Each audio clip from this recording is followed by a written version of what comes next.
They were never supposed to meet. On one side of the world, snow-drenched fjords, longships slicing through iron-colored seas, and gods that demanded blood. On the other, ancient palaces, dragon banners unfurling over rice fields, and a civilization so vast it believed itself invincible. But what if the tide had shifted? What if, just once, the winds of fate blew differently, and the Vikings turned east? Imagine it, not raiding the monasteries of Lindisfarne, but storming the ports of Guangzhou. Not clashing with Saxons, but with Chinese warlords commanding armies of silk-clad cavalry. It sounds absurd, and yet, it almost happened. History is not a straight road. It's a river with forks we barely notice. And in the early 9th century, there was a moment, a real moment, when Norse sails could have touched the shores of China. All it would have taken was one change. A wrong wind, a restless chieftain, a dream of glory not in Europe, but in the East. The Vikings were already pushing farther than anyone thought possible. They reached Baghdad, they traded in Constantinople, they crossed into North Africa. They even touched the edges of Central Asia. So here's the question.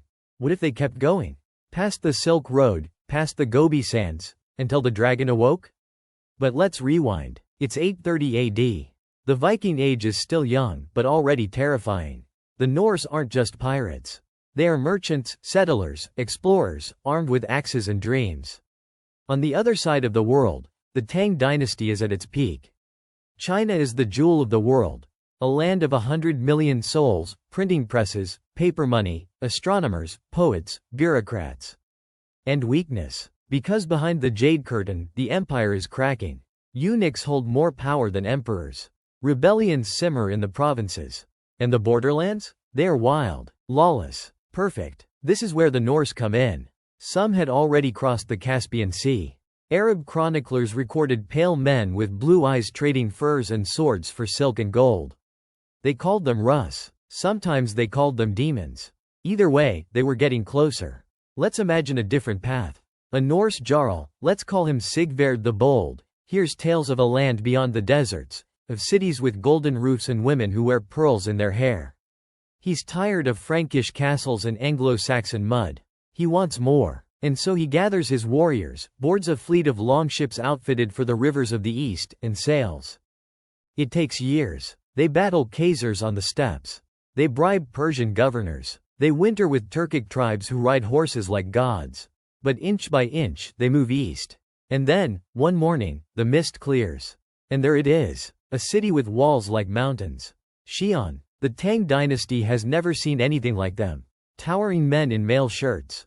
Helmets with snarling beasts. Voices like thunder. And axes that could cleave a warhorse in half.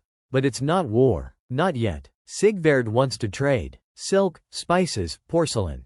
And for a time, the Chinese are curious. The court welcomes the barbarians, cautiously. They let them into the markets, watch them drink rice wine with the manners of wolves.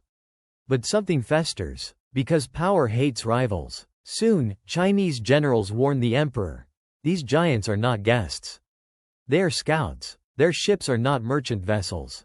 They are weapons. And Sigvard, he sees the trap. But he's not afraid. The Norse don't retreat. They raid. At night, they strike. They burn river villages. They capture grain fleets. They storm fortresses on the Yangtze with rope ladders and berserker screams.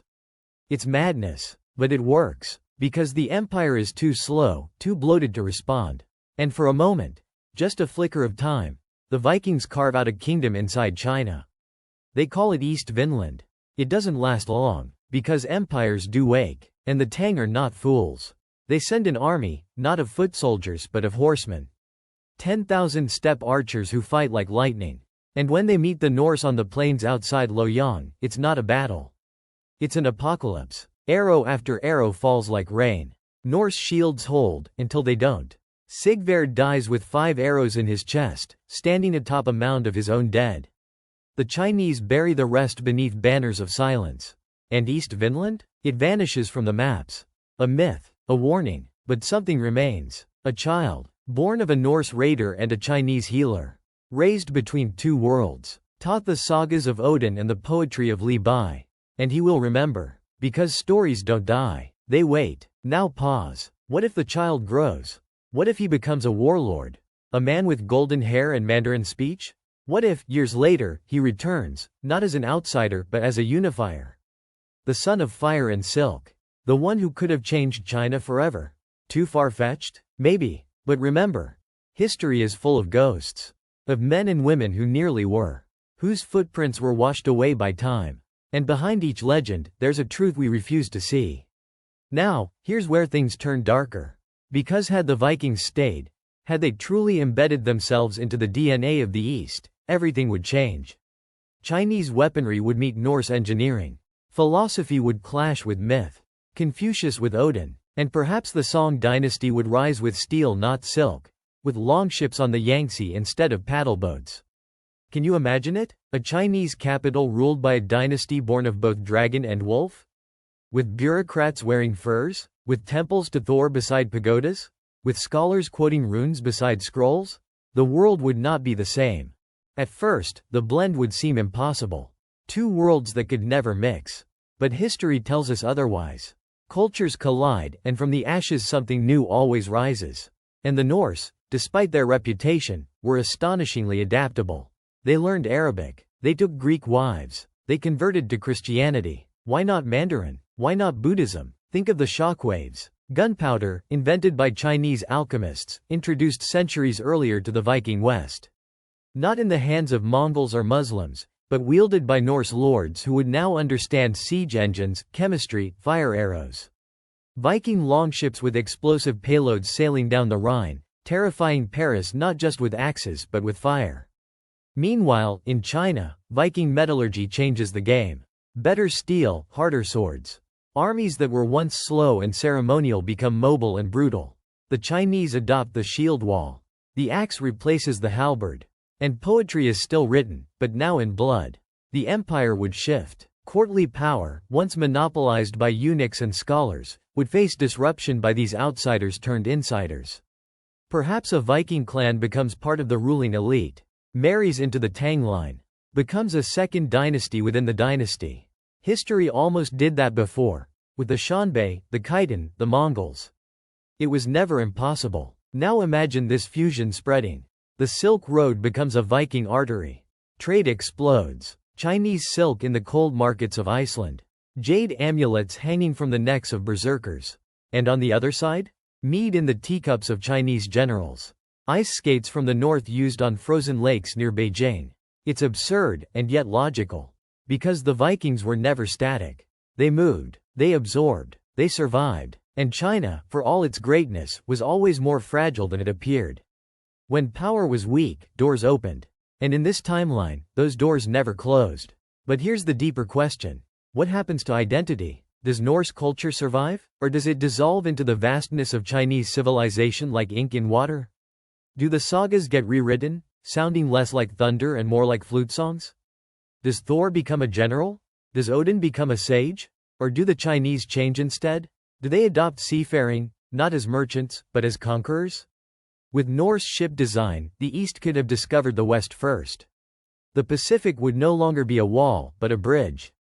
By 1100 AD, Chinese Viking fleets could reach the Americas centuries before Columbus. And the New World? It would meet porcelain and iron, not crucifixes and steel. Now we're walking on the edge of madness.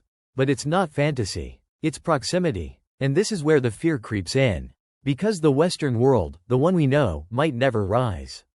No Renaissance. No British Empire. No Age of Discovery. Europe, fragmented and divided, is swallowed by a tidal wave of Eastern innovation. And at the center of it all, a hybrid empire. One born in blood. One that speaks in both sagas and sutras. A world with no clear West. No clear East. Just power. And here's the chilling part. Our world came close. There are records. Ancient Chinese documents speak of red-haired foreigners arriving on the southern coast. Arab geographers tell of tall warriors trading deep inland. Even Norse rune stones hint at long journeys past the edge of the known map. The threads were already there. So why didn't it happen? Why didn't Sigvard the Bold, or someone like him, cross that final border? Maybe the deserts were too harsh. Maybe the rivers ran dry. Maybe the gods whispered caution. Or maybe, someone stopped them. Because hidden in the shadows of history are the what-ifs that scare us. The ones that nearly tore the map apart. And as we sit here, comfortable in the world we inherited, we forget how thin the ice beneath us really is. One step to the left, and the world burns differently. And yet, even in our own timeline, the scars remain. Look close enough, and you'll find Viking blood and Slavic veins. Norse words in Russian dialects. Ship designs in eastern harbors. Ghosts of a path not taken. But in another reality, just beside ours, perhaps the Great Wall didn't stop the storm. Perhaps it was the beginning of it. Now imagine the long shadow cast by this alternate empire. 1,000 years later, the world map looks nothing like ours. The Pacific Rim is the center, not the edge. Power radiates from a fusion capital, perhaps Shanghai, a city of stone dragons and carved runestones, a place where snow falls on tea gardens. And from its harbor sail ships unlike anything history has ever seen. Viking hulls, Chinese sails, cannons fueled by black powder and designed with brutal precision. They do not explore, they claim. The Americas become trading colonies, not Christian missions. The Inca and the Maya face not disease and steel, but diplomacy and architecture. Roads are built, not torn down, and the colonizers don't look like conquistadors. They look like something stranger. Something impossible, with braided hair and lacquered armor. Speaking Norse words with Mandarin grammar. And Europe? It doesn't rise. Cut off from Eastern trade. Crippled by fragmented kingdoms. Never exposed to the shock of rediscovered Greek thought. No Renaissance. No Enlightenment. No Industrial Revolution. A continent locked in feudal chains, watching with envy as the East builds cathedrals of science and machines that dream. And religion? Without Christian dominance, the world's spiritual map changes. The fusion empire blends Norse animism with Buddhist cycles. Concepts of fate, reincarnation, and cosmic balance merge. Odin's ravens become messengers of karma. The warrior's death, once honored in Valhalla, now leads to rebirth in another form. A new mythology rises, one in which the hero doesn't die gloriously in battle, but lives, struggles, and returns wiser. A story arc that fuses saga and sutra. And in this, the very core of identity begins to shift. This alternate humanity, descended from two of the most sophisticated and brutal cultures ever known, learns to value resilience over revenge, wisdom over wrath. But it's not utopia. Far from it, because with fusion comes fracture. Not everyone agrees with the blending. Purists emerge, Norse hardliners, proud of their gods, their blood, their conquest. Chinese traditionalists, disgusted by the barbarian taint in their temples. Internal wars erupt, not just of weapons, but of language, law, memory. And in the shadows of this world, a new kind of war begins. Not East against West, but identity against assimilation. Children born with dragon tattoos and axes beside their cradles ask themselves, who am I? A wolf? A scholar? A ghost of a homeland that never existed? These are the battles no sword can win. And yet, the culture survives.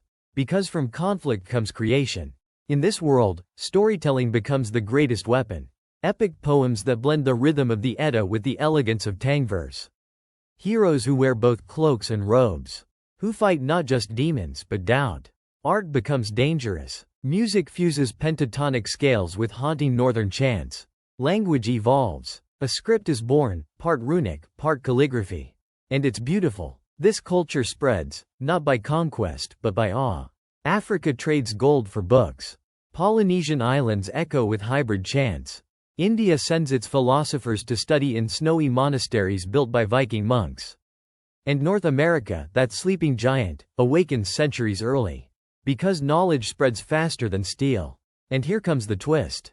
What happens when this civilization, ancient, proud, rich in both wisdom and war, encounters modernity?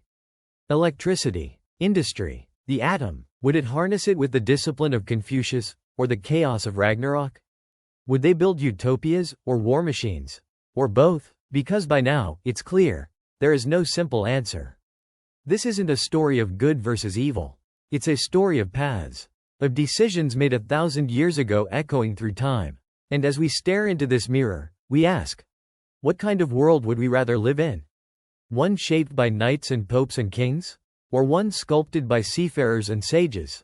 A world ruled by paradox. And perhaps that's the real lesson. That every age is a fusion.